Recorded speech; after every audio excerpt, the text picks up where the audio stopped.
That was excellent. We are almost halfway there, but that means we only have 2 more speakers to go, and there's so many and a lot of things to run as such too. So let me just take a pause over here. Lanea, let me know if we need to add something or say something before I just go to the let's say the third element. Sure, yeah. Just before Zhivek gets going on the next thing, I just wanted to show you guys a little something that you might find interesting. So we've been talking a lot this morning about human perception of design and branding and that kind of thing. So I just wanted to share a resource that we have on our website that might interest you. So let's see if I can just get my screen going here. So this is an article that is on our Sundberg-Ferar website, and I will post the link for it in the chat momentarily. But this is a really interesting article actually that Zhivek wrote a little while back on beauty and how humans perceive beauty, and actually its really misunderstood role in design, and especially industrial design. So this is a really good read if you have a couple minutes to go through it. Lots of fascinating stuff in here about how humans function and perceive things, and then how that relates to making your products and designs a success on the market. So again, that can be found in the library part of our website, and I will share that in the chat box just now. So back to you, Zhivek. Thank you again for that, Lanea. By the way, once again, Lanea, thanks for putting this entire show together. Hopefully you can see the screen with another bird popping in. So by the way, most of you know one of my hobbies is bird photography, and that's why you are seeing some of those interesting elements to go forward with. Oh my God, we are on the standby. We have a surprise speaker come over here. I should not say speaker. We have an, okay, come here. That's Juhi. She wants to come and show something. Okay, I don't know whether we have the camera set for you. You want to sit over here? Okay. She wanted to show this for the entire world for the last entire day. That's, what's his name, Juhi? Sparky. And what is he? Is the guinea pig? Yeah. Okay. Well. You want to sit? Why do you want to sit? Okay. So there it is. The world right now is seeing Sparky. This is Sparky. He's 8 months old, the baby. We got him for Christmas. And he's really special to our family because he's a forever present that my dad said yes for. Yes. And what does Sparky do? What do you like the best of him? He's like a little fur ball. Yeah? Just like you? Yeah. And he eats a lot of healthy food. Well, he only eats healthy food. Yeah, I think we all should go on Sparky diet. The way he eats vegetables and nothing else. Only like vegetables. Yep. Hey Zhivek and Juhi, can you hold up Sparky one more time? We didn't quite get a look at him. Oh, okay. They did not see Sparky. Oh. Hold his feet first. Okay. I'll hold him up by himself. You have to hold him up real high. Oh my God, there it is. Whoa. Can you, that's Juhi. I think keep it over here, please. Yeah, I'll keep him on his bed. And I will just take him near the camera. So that's Sparky. She wanted to show Sparky to the world. I think, Juhi, you should be good. Can we resume what we are doing? Thank you. I also have a joke for you. Okay, be fast. So there's this family. There's a mom and a son. Her mom's like, honey, I want you to clean the room, dust the room while I go out. And his son's like, okay, mommy. When the mom comes back, she's like, honey, what happened? The room is filled with dust. And he's like, you told me to dust it. Thank you. Oh, can we go back to what we are doing? Okay. Thank you again. Thank you, Sparky. Okay. Thank you. Yep. Okay, thank you. Bye Bye bye. Be careful. Okay, that was Sparky. She was hounding me for the entire day yesterday that they should, all you of you should see Sparky. So thank you again for that. Can you close the door, please? Okay, so there it is. Sparky has seen the world. Thank you for allowing me to share that as such. So I know we have Olga also standing on the line, but before that, a couple of elements. I think again responding to what some of the questions we had yesterday and yesterday in the email box also. One of the thing was about understanding. The importance of design studio, and it doesn't have to be an external design studio. It can be your own internal design studio, but how to create that kind of an confidence for your strategy team, for your engineering team, for your manufacturing team, to understand what an experienced trained industrial design studio typically does. And it's sometimes not difficult, but there are different ways that we might want to understand ourselves as such. And one of the ways is like, yeah, you can write, I can write, but the question to ask would be, can you write a novel right now like Shakespeare? Chances are it might be difficult unless you are a trained writer. Running, right, means, yeah, we all can walk, able-bodied person can walk. You can run, I can run. But can you right now go and win the Boston Marathon?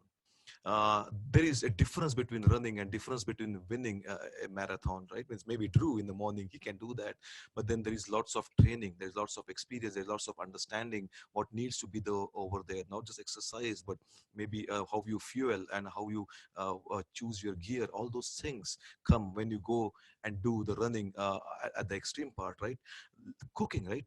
Everybody can be a cook, but the question is, can you be a chef? So there's difference in activities that you're doing. And the way I'm referencing it, because sometimes design as it is in a way, everybody has his or her own kind of an subjectivity critic to it. I like those window curtains. I hate those window curtains. Everybody has that prerogative, rightly so. But the element is, just because you can be an arbitrator of design, at least for you, does that make you, I would say, a person who can make that decision for somebody else? Like drawing too, right? Means, can I draw? Yes. Can I draw like Picasso? Absolutely not. So it's a difference in trying to see and the activity as such, right? Means it's click. I can. I think when I say click, it's a photograph, right? Means the thing is, you can all go for a walk in the woods, right? Means if you want to click a photograph of a bird, yeah, birds are flying in the air. They should be everywhere, but are they everywhere? No. So when you go out into the habitat, it might be a rainforest, or it might be a scrubland. Sometimes you have to understand what season you have to go, what time of the day you have to go, how you have to make sure you soak yourself, how do you place yourself, how do you understand. It's birding is not just by seeing, but it's by hearing also. How do you understand the other cues right now happening in that ecosystem, in that habitat, to see where would the birds land, and how you can be ready to understand and, let's say, anticipate, not predict, anticipate their behaviors, that this is the path of entry they will try to come to seek out food or water or something else. So all that kind of a training happens when you try to think of a design as a design studio, right? It will not be, I would say, as a design studio, us or anybody else. It might be your internal design studio too. It would never be your first rodeo as such. You are there, you are doing design in and out each and every day, right? Means sometimes you hear things on media. Now let's go back to our design drawing boards. No, what do you mean by let's go back? We are already there. It's day in and day out. And as designers, we love doing that. Nobody has chained us to do that, but problem solving or thinking creatively or thinking critically and doing all those analysis and synthesis at the end, not just designing it beautifully, but making sure you're designing and solving the right problems beautifully. And that's what typically a design studio or the maturity of industrial design thinking comes in, and which we bring to the table, just like the other segments of manufacturing or fulfillment or any marketing elements would come over there. So we believe, just as individually we all have something to share from skills or talent, also from that perspective, there is an amazing, I would say, elements that come from a design studio. And I would say, especially ours with its 86 years of, I would say, legacy and experience, right? I mean, that's what the main thing is, the collective wisdom that you start creating and I would say accumulating, which just comes with hard road, right? Day in and day out, you are doing your design research, you are trying to distance yourself, not just social distancing, but distance yourself from jumping to an answer like, you know what, this is what people want. Okay, that's one element. This is what you come up with. That's pretty good. Let's go and park it on the idea parking lot, and then actually go and do really good robust design research to understand now what should help, what do the real end users want. And it's not just what the end users want, it has to be, I would say, a measured and calibrated versus what does the other multi users want, right? Your company itself is one of them. The in between people, it might be the integrators, it might be the distributors, it might be the big box companies. There are always multi users, not just the end user. End user, if you ask him or her, they will want all the features all for free. We know that. You would want that, I would want that, but that cannot happen, that cannot sustain in a very good capitalist kind of an industry, I would say, element as such. And then how do you make sure you create not just a win-win, but a win-win-win-win situation in all those constituencies as such? So that was just one of the response to some of the questions we had yesterday. And I think we have Olga. You can choose to unmute you, and we can see your video also. Now the next we have Olga join us. Hello, Olga. Hello, and let me see if I can see you. There I am. Yep, Okay. yes, and we can see you nice and bright. Thank you again for, I know you are a busy person and you have a hard stop at 3 o'clock, so we will make sure we'll respect that.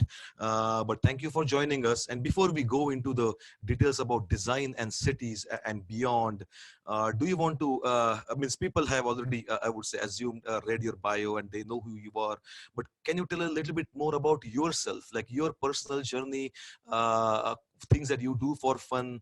What are your inspirational and motivational elements that you bring up for yourself to be productive to the world?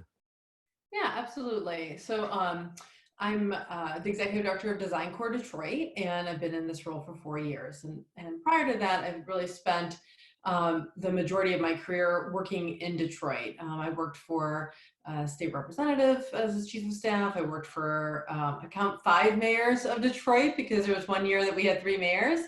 And it's kind of fun. I spend a lot of time working in economic development, but my personal story is one of being born to immigrant parents who came to this country in the 70s, and just, kind of navigating, being a little bit in 2 different worlds and trying to figure out kind of what my place is in that. I have 2 kids. My daughter is making slime in the kitchen, steps away, so she might make an appearance. And a son who's a budding designer engineer at 10 years old. And we live downtown, and I just am really happy to be able to be on the call today with you, Jivak, and to be participating in this, because I think it's important that we all, kind of uplift each other in this time.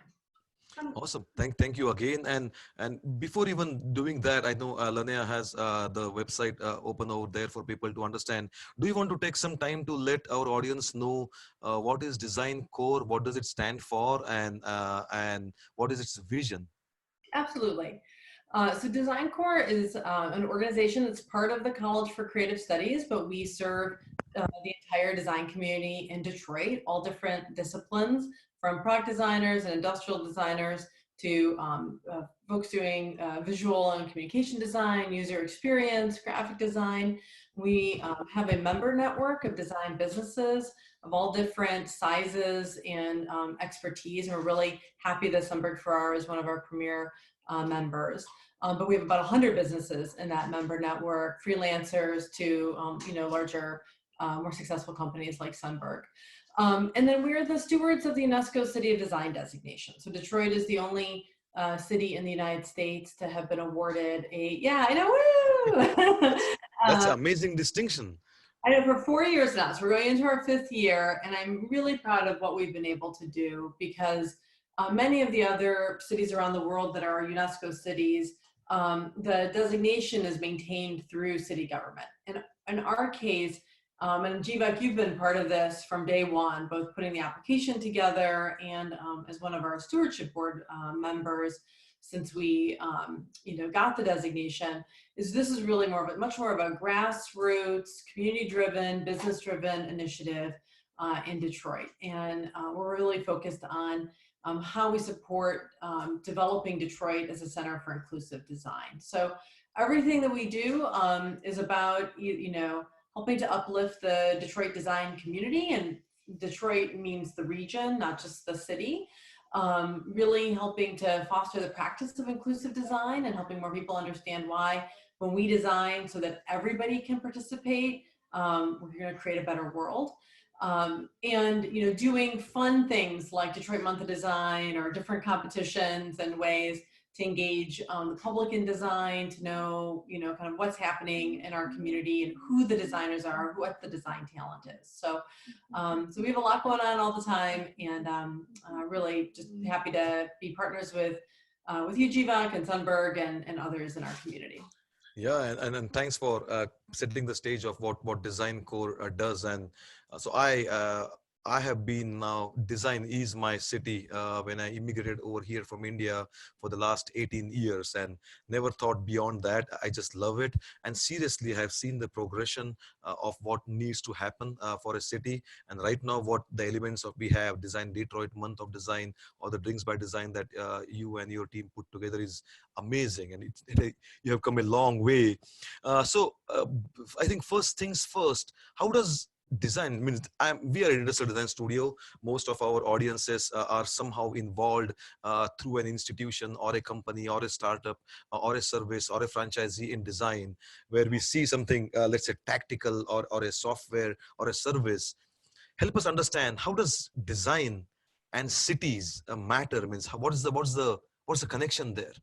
Yeah, absolutely. I mean, I think, it's exactly the people who are participating in this virtual conference who probably know and understand that every element in our world, whether it's the physical places that we are part of, or the systems, I think now we're really seeing how both the systems and the places matter in a time of social distancing and physical distancing. Each one of those decisions, but how you arrange a system, arrange a place, it's all design. And so when we treat, a lot of times I think, and what we really are fighting against is a very superficial view of design as just aesthetic treatment, how pretty something looks, how cool it is, and really helping people understand the design is about how things work. And when you think about how a city works, design is really at the core of that. How the bus system works, how our public places work, how the businesses interact with city government or county government to get, their permits, and other business done, and then how we interact just as people in place and in systems. There's user experience, there's architecture, there's product design, in all of that. And so, I think especially now, I was just at my local grocery store over the weekend for a once a week run, and just how narrow the aisles are. All of a sudden you're like, oh my gosh, it took me 100% more time to buy the same amount of food that I normally would, because I was waiting my turn, so I would be 6 feet away. Sometimes their spaces are not, they're designed with a different set of constraints. And I think we're starting to understand how those constraints are being tested when unexpected things happen.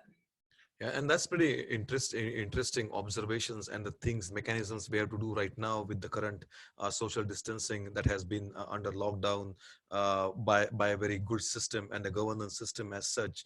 But what you're saying is pretty amazing and pretty interesting, because let's say design companies like us, when we design products, right, means they are still going to be used or consumed or misused in an ecosystem. And you actually, so when we say about designing a product for the context, that's what the context context is. It might be a park bench, it might be a lamp post, it might be a manhole cover, it might be the design of different lanes on the I would say road, and try to make sure we think about the future of mobility. So no matter what a design studio does, us or anybody else, eventually plays out not just in the kitchens and bathrooms and the basements where plenty of products are, but some of those products eventually spill out and has to spill out in the society and the social structure, the infrastructure of a city. So you are right. That's the ultimate theater where all these small categories eventually play, and it is a pretty it might get pretty complex pretty fast, right? Because you have to mix and balance private industries,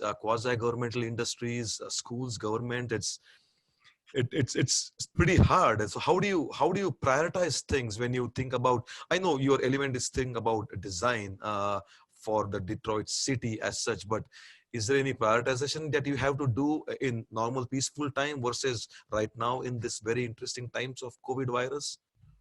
I think what we try to do is we try to understand kind of what are the issues of the day. So, a month ago, if we were having this conversation, we'd be talking a lot about neighborhood commercial corridor revitalization and small businesses, and how new businesses and new developments are being planned in the city, and how design factors with that.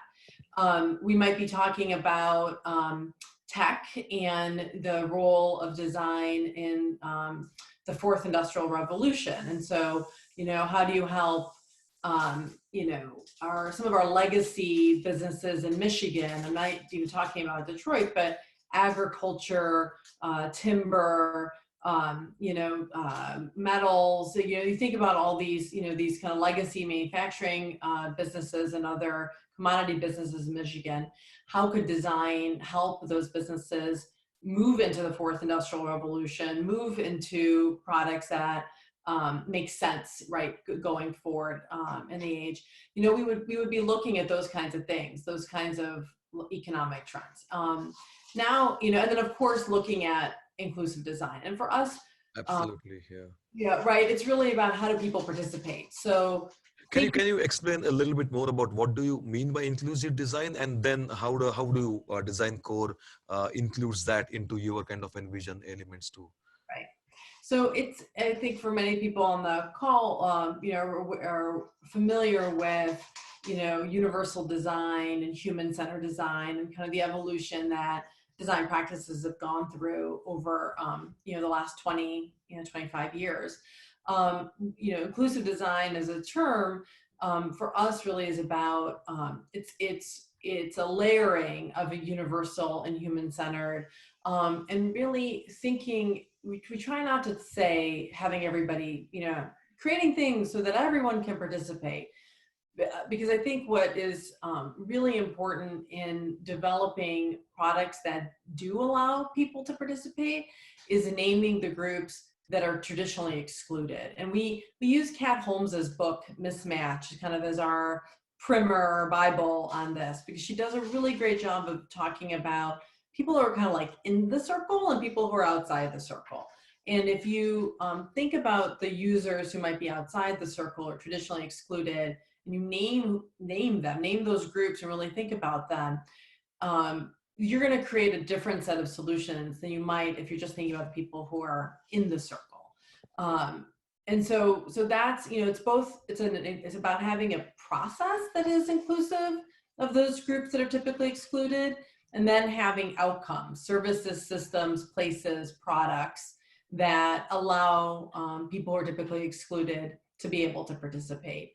And I think one of my favorite examples of inclusive design, I mean, there's millions of them, right? I think we all know the curb cut as an example. The what? Right? For, it's an example, great example of universal design, but it's also a great example of inclusive design, because it allows anyone to, to get up off the street onto a curb, whether they're in a wheelchair or they're a mother with a baby buggy, or a delivery person moving the Amazon packages from one building to another from but from a tech perspective, just our touchscreen on our phones and on our computers were also developed by someone who had carpal tunnel, an engineer with carpal tunnel syndrome, who wanted to be able to just use his keyboard to work and developed a touchscreen. And now, the touchscreen is ubiquitous, across many devices, many products. And it's something that allows many people, more than just people who might have carpal tunnel or some other, hand issue, to be able to participate. And that in a way makes sense. And sometimes it happens accidentally, right? Means we all hear about or heard about the Wii controller, right? Means it was not designed for the elderly, I would say, folks, but eventually there was an enough adoption propensity for them because they could use it for, let's say, exercise, or actually the interface was so intuitive and so simple. There was no huge programming or no huge difficulty of doing your, I think at that time, the remote control of the TV was more confusing than the Wii player. So you're right. Sometimes you're, if you are too much just focused too myopically, that's one way to look at how business can make sense. The other thing is how you can design it so intuitively, so unobtrusive design, so seamlessly that eventually more people who might be marginalized or might not be in the circle can also use that. That's pretty interesting. So from the product world, I think I can grasp it, but then how can, let's say, DesignCore / Detroit, is Detroit positioned to leverage that and use it as one of its differentiating element going forward? How can we make that a part of our city culture? Yeah, absolutely. And I think, we've seen a lot of this as a different way of working. And what we've seen is, especially in community organizations and more grassroots, efforts, people are used to co-creating together. They identify the problem and they work on solutions and test them in a much more collaborative kind of way. And this might not be as typical in a more corporate or government setting. And so when we launched the initiative and we went through the process to figure out that this was our, kind of our core opportunity, the reason why we did it was because people were already doing it here in Detroit. We have over 60 organizations, whether community organizations or businesses or even city government, that are trying it in some way, and they have real projects that are test examples. And a lot of what we're working on now is figuring out how we create a little bit more infrastructure, so it's a lot more intentional and more easily understandable, that this way of working that is much more grassroots and collaborative and bottoms up as opposed to top down, we start to build a little rigor around it and can help more people understand how they might use a process like that, whether they're designers or just others in the community who are interested in working with designers to solve problems. So so that's, I think we've got the muscle, we have some intuitive knowledge of how to do it. The next step is to keep collecting these tangible examples of good projects and to build a much more rigorous process that more people can understand and implement themselves. And then maybe you might already be doing that, but does DesignCore is trying to do any of education or training or advocacy of it to both the public sector and the private sector? Because that's not an easy task. Yeah, no, we have been. So we partnered with the Royal College of Art, with the Helen Hamlin Center for Design Research, and they brought their Inclusive Design Conference to Detroit last November. Kat Holmes launched her book on inclusive design a year ago in September here in Detroit during Month of Design. We've done a number of workshops and other things, and right now we've engaged a consultancy to help us to begin to develop an inclusive design training program. And so we hope to have more information on that later on this summer, so we can actually run our first cohort in the fall. And even in developing that program, it's going to be a very participatory process. So so we have plans, right, to create a much more systematic, intentional way of doing it, much more of a kind of formalized training program and research opportunities that builds off of all these things we've done in the past. That's pretty interesting. So there are again many questions as such too, but when you talk about the system design, means somehow the city design would be in the thick of the systems designs as such too, and not sometimes the other systems that might be beyond your control, Olga, might be working efficiently. So what can we do when those systems might seem that they are failing, if at all? So systems like transportation or social services, things like that. Yeah. Yeah. So, I mean, I think that's a real it's a real challenge, of course, right? I don't want to put you on any kind of an elements, but Yeah. we see those happening. But then, as a role of designers, Yeah. means most of us want and are willing to do plenty of things. How can you be a catalyst in bringing those systemic problems? Because, truth be told, means sometimes we have to respond to our clients just like any other consultants, and they might be a little bit more myopic to their own category, right? Means, okay, we are going to solve this problem in a kitchen, or we're going to solve this problem, let's say in a bathroom, and that's pretty okay too. There's nothing wrong in that. But since you are in a completely amazing vantage point where you are seeing this infrastructure happening, can you be the catalyst for the designers or anything in that perspective?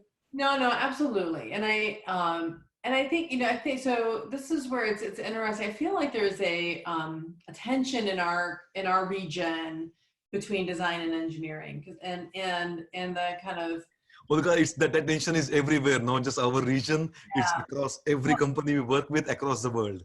And I've only really worked in kind of social change movements here, right? I've lived my whole life here, and I mean, I've traveled places, but this is my home. This is where I've worked for the last 20 years. And I find that because the systemic changes that we need to make feel so out of grasp, out of reach, that we tend to focus on like more these smaller, more object-oriented solutions. We can't fix the whole transit system, so we're going to create a special new transit service on the side to work around it. And a lot of what we have been doing, Jivak, to your point, is about trying to convene those kinds of conversations in workshop formats, really, to look at. So a year ago, and I keep focusing on transportation, but the conversation around mobility nationally here is really it has kind of two poles. One is the form of the object, right? What is the vehicle of the future going to look like? And then the second pole is like the technology. What's the technology that's going to power it? And then maybe there's a third pole that's like, how are we going to suck data out of this system and make money that way? But the conversation isn't typically about how are we going to help move people efficiently, safely, and move as many people as we can. And so a year ago, we hosted a half-day session with the city of Detroit and a lot of transportation stakeholders around this idea of inclusive mobility. So let's throw out, all the different mobility things we're working on, and let's think about reframing the problem from who needs to move, what are the groups that might not have access to mobility? What kind of mobility do they need to have access to? Where do they need to go? For what purpose? Because I think a lot of the solutions that are being developed and tested right now are for a very narrow group of people. And so that half-day workshop really, I think, catalyzed some thinking. I know we got great feedback from city government about their own thinking in terms of how they're engaging with partners. It brought residents into the room who are not often, part of design conversations. And so I think there continue to be opportunities for us to do that.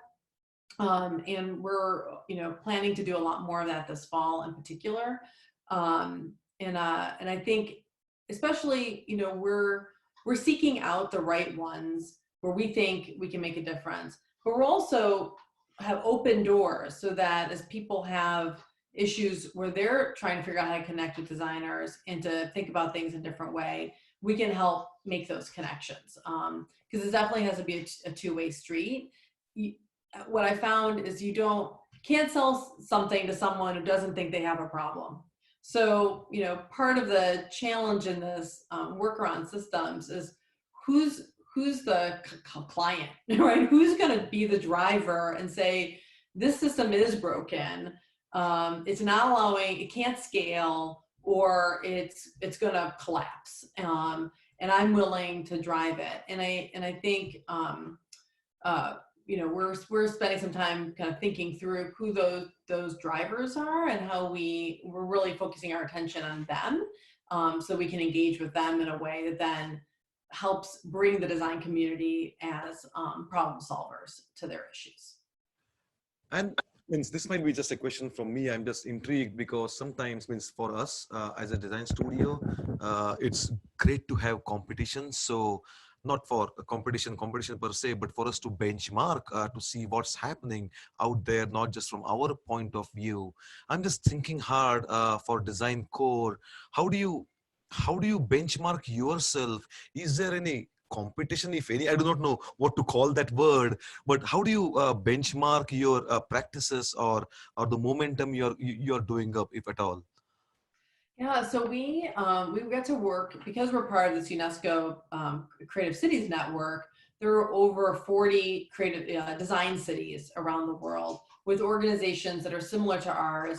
Some of them are in their city government, some of them are nonprofit organizations that are funded by city government, and some of them are in academic institutions.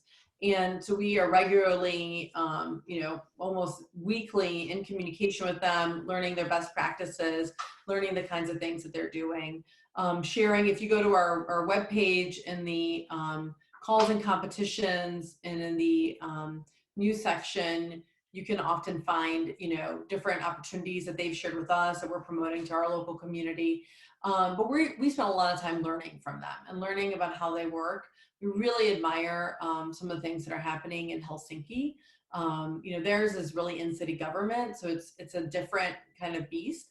But just being able to learn, to learn from some of their experiences when we think about how to work, you know, with the public sector here.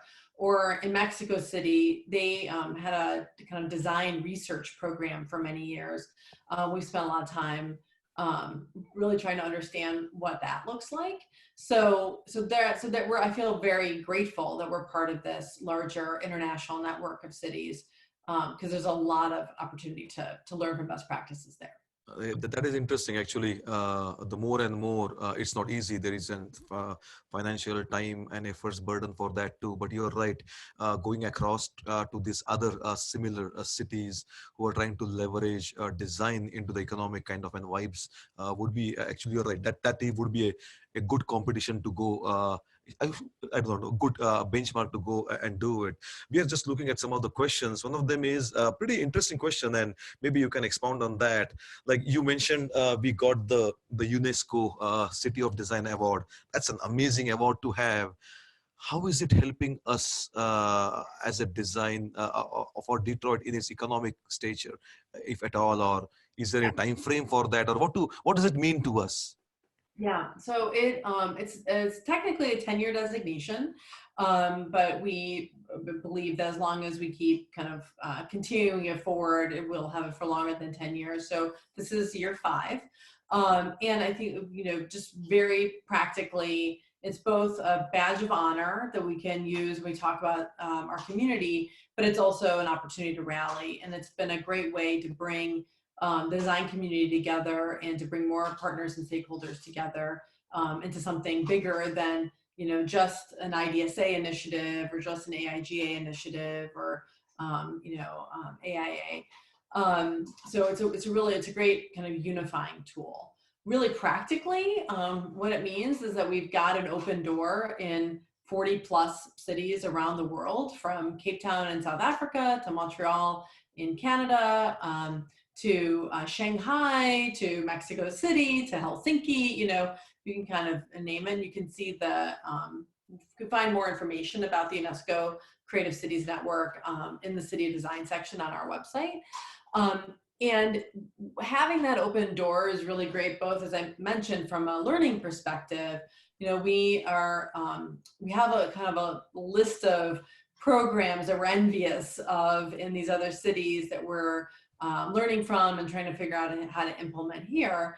But it also means that our design community is invited to speak at conferences, to show their work, to travel to these other places, and vice versa. We're able to bring people from these other cities here, especially during Month of Design. So just a really great opportunity to learn from each other, to connect, to use this badge of honor to get more visibility for Detroit. It's the first thing we lead on when we're talking to design, media people. And it continues to be a point of distinction, because I think often what happens when people learn that Detroit is the only city in the US, they do like like, how is that possible? What about New York? What about San Francisco? What about LA?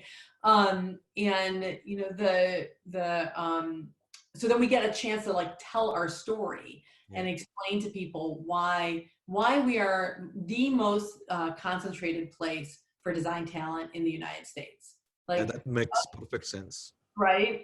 Yeah. We're sticking And the thing is, not to say that, but in earlier heydays of Detroit, we were that quintessential, I would say, innovation place, right? Means we were the Florence of the US as such, when it was before even people knew about the Detroit's, the integrity, the grit, and the perseverance that the people bring in to the design table or the innovation table. And right now, yourself along with your team, you're trying to bring that again to life, and it's already happening. And that's why I think you're right. One of the evidence is it's happening, and that's why we have earned this title of UNESCO City of Design. And now we can make sure that how we use it and make it visible to open more doors. That just makes a complete sense. That's beautiful.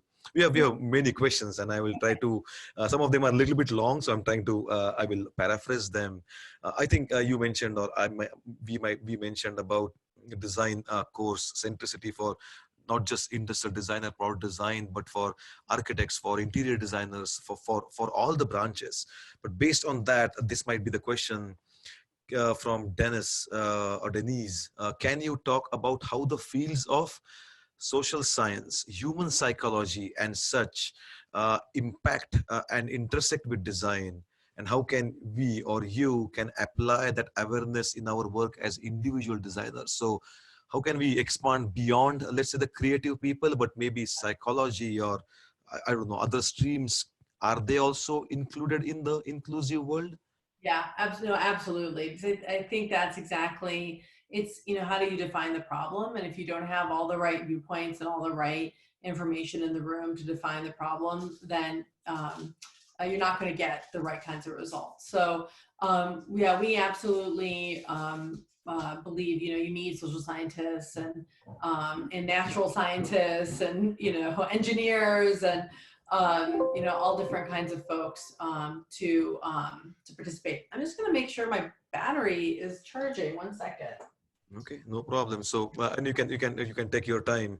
The thing about Detroit is, means when I started here 18 years ago, it was different. But right now, Olga, when I create each and every opportunity to go downtown, sit at a coffee place, maybe Big B Coffee or WeWork, and just see the vibrancy and the amount of, I would say, the social kind of an positive attitude that you can see over there. So I'm just means, yeah, fate brought me over here. I could have chosen San Francisco, LA, or Detroit. I came here for the automotive industry. I started with GM Design Center, but since then I have never looked back. So whatever you are doing, keep it up, and hopefully the battery is still charged and everything is okay.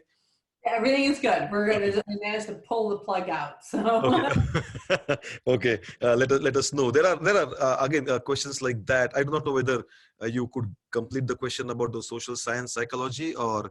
Yeah, so they're absolutely important. And I think when we're like gathering information for a competition brief or working on a workshop, we're definitely making sure that those kinds of viewpoints and the information, the data that is there to help ground the solutions.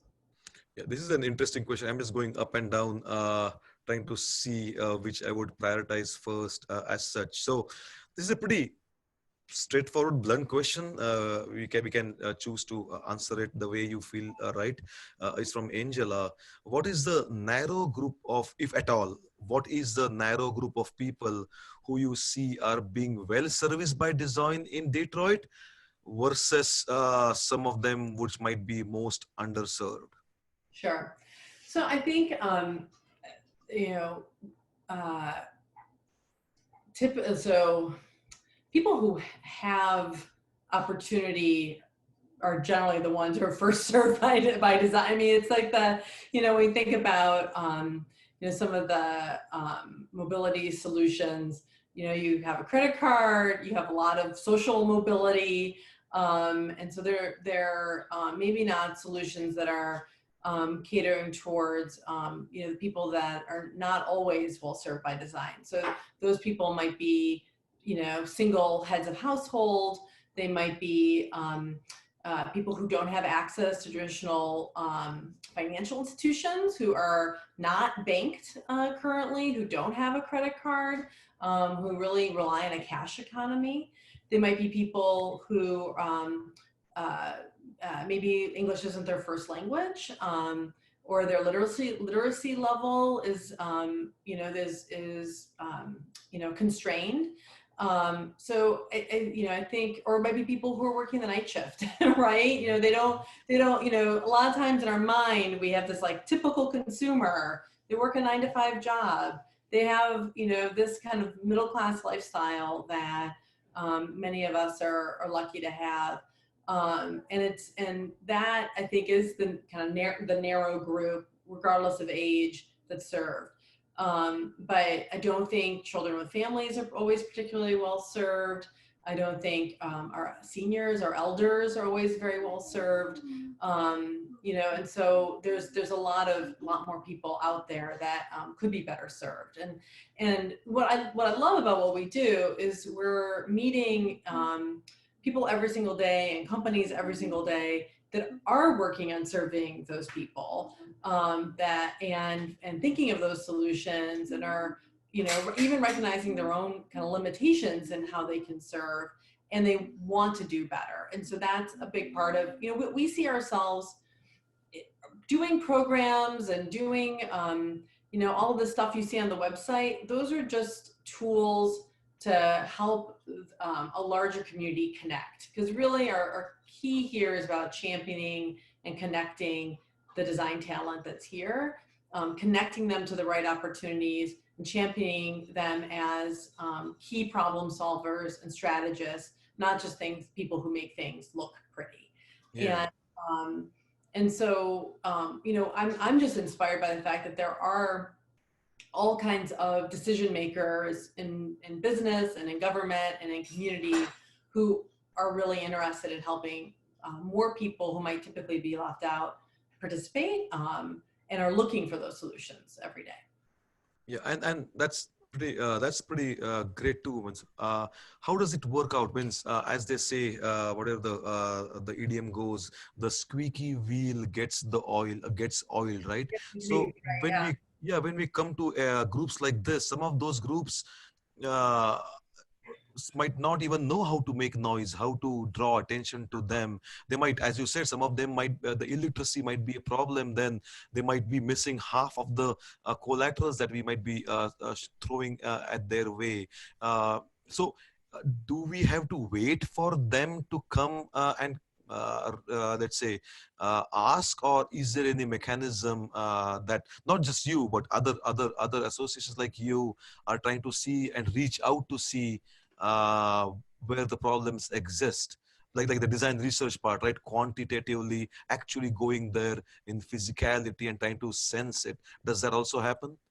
Yeah, no, it does happen. And I think it just, that's what our City of Design partners are doing. And on our website, you can find a full list of all those organizations that are City of Design partners who are working on projects like that. And one of the common threads amongst all those partners is that they are going out and they're asking the users, themselves, how do you define this problem? What is it that you're seeing? How can we work together? And not just coming with pre-baked solutions and pre-baked kind of problem definitions. before they work on them. So absolutely. And I think, we in normal times have like a full schedule of monthly meetups and workshops and speakers and all kinds of things, where we also hope through those connections, through those opportunities, people can connect with each other, and some of those connections get made offline. So yeah, we're, like everyone else right now, going to pivot and try to figure out, what's a new set of tools maybe we haven't deployed in the past that we might deploy in these times. Because I imagine, some parts of this virtual working and, physical distancing that we have to go through are going to continue. And so we're working on ways that we can also adjust. Makes sense. I know we want to make sure we can release you on time. Another question, it's from a CCS student. Her name is Jarna. Because of the current situation, COVID-19, what kind of difficulties do you think Detroit is facing as it's a growing city, especially a note to the inclusive design related to the community service? Yeah. I think the biggest thing that we're going to see is just the impact on small businesses. I spent, before I came to DesignCore 4 years ago, I spent 10 years in the city's economic development agency. And a lot of what I did was working with small businesses, especially brick and mortar businesses in neighborhoods. And every single one of those businesses, every one of those beautiful restaurants that we love, or those beautiful stores that we love, was hard fought, right? Through the blood, sweat, and tears of the business owner, and through the community that helped finance the business and support it and all of that. And so the impact with those businesses is especially going to be severe. What I love, though, is that the response, like from day one, is to really think about the business owners that may be most kind of excluded from traditional systems. And so TechTown has mounted a stabilization fund to help business owners who are low income, who meet certain criteria. And it is a very narrowly targeted first step, but really thinking about the people who are maybe most vulnerable, how are we going to help them first, as opposed to going to maybe what would be low hanging fruit and help a more typical, kind of well-capitalized business owners. So I think we're seeing, inclusion, as part of some of these solutions. And we invite, folks to message us and to, what we're looking for. And I think what we love about what Sundberg is doing today and yesterday with these conferences is there are going to be better solutions. And maybe there's going to be better solutions for the way that we live and work in times that are not COVID. And designers, I think, should be at the heart of those solutions. So maybe in this time when we're may have a little bit more time to contemplate, to think, there's a way to start to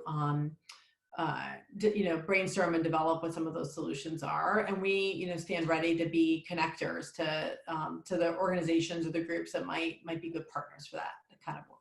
Yeah, and that's beautiful. And I think we all are doing, yourself and us, whatever we can do for that element. One more question, I think, from Joseph. As a designer looking to bolster my freelance work during this crazy times, I was looking into DesignCore. I'm curious what type of exposure or benefits the monthly annual memberships might provide, especially in this crazy times. Yeah, absolutely. No, and thanks for asking that. So we offer 3 tiers of memberships. I would say across the board, what we're trying to do is provide promotion and exposure to our members. And so through our social media platforms, Instagram, Twitter, Facebook, through special events that we do. In better times, we do a monthly Drinks by Design event that attracts 300 to 400 people. Through Month of Design, we give members priority for the events that they're putting forward as part of Month of Design. We go to our members first when we're inviting them to participate in some of the international opportunities, or when we're putting together the speaker list for our podcast, or other kinds of things that we're doing. So we're really kind of a member-centric organization. But the core of what we're building out, and is our number one focus for this year, is how do we get more business to our members? So helping the business community and the decision makers, you know, in the public sector and the private sector know if they're looking for any kind of design talent, they just need to come to DesignCore and we will connect them to the community. And we do that with, you know, we don't pick favorites. We always put out the requests that we're receiving to our plus and premier level members first. We have a weekly newsletter that details all of those opportunities, and we do a lot of follow-up. And this year, we're really working hard on building an even more frictionless system so that the people who need creative talent, creative services, you know, design services or design goods can even more easily connect with our members. So we're testing out a couple different ideas. But that's really the heart of what we're trying to do, is help build business opportunities for our members. Awesome. And again, trying to release you on time. Just the last question I'm asking every speaker. Seriously, you are where you are right now, and some of our, I would say, audience is younger in career, younger at heart. So can you, if you want to give some words of wisdom for them on the hindsight of what made you who you are, what would those be?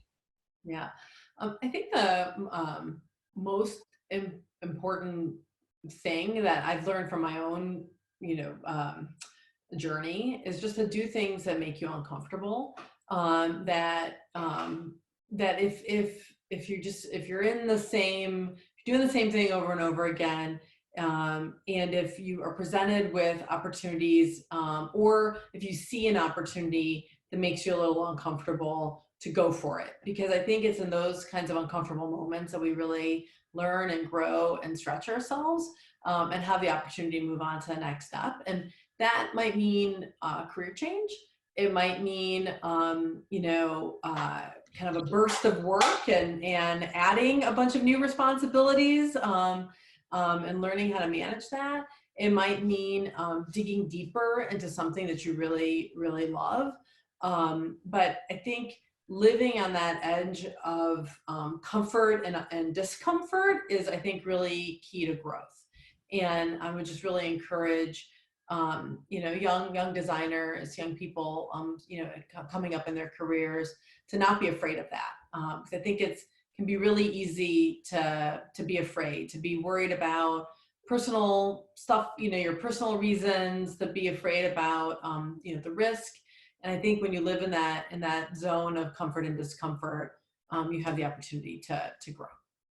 I like that, living on the edge. That's very nicely succinctly put over there. So once again, thank you, Olga, really a lot for squeezing this in between your schedule. But I love personally what you do for DesignCore and the entire DesignCore team. I think I know each and every one of them as such. So it's a beautiful team, great hardworking team, and keep on doing great things for Detroit. And hopefully we can share that love with other cities across the nation. And thank you. Feel free to be, if you can, on the call, or if you want to unmute or mute yourself or mute the video, that will be good too.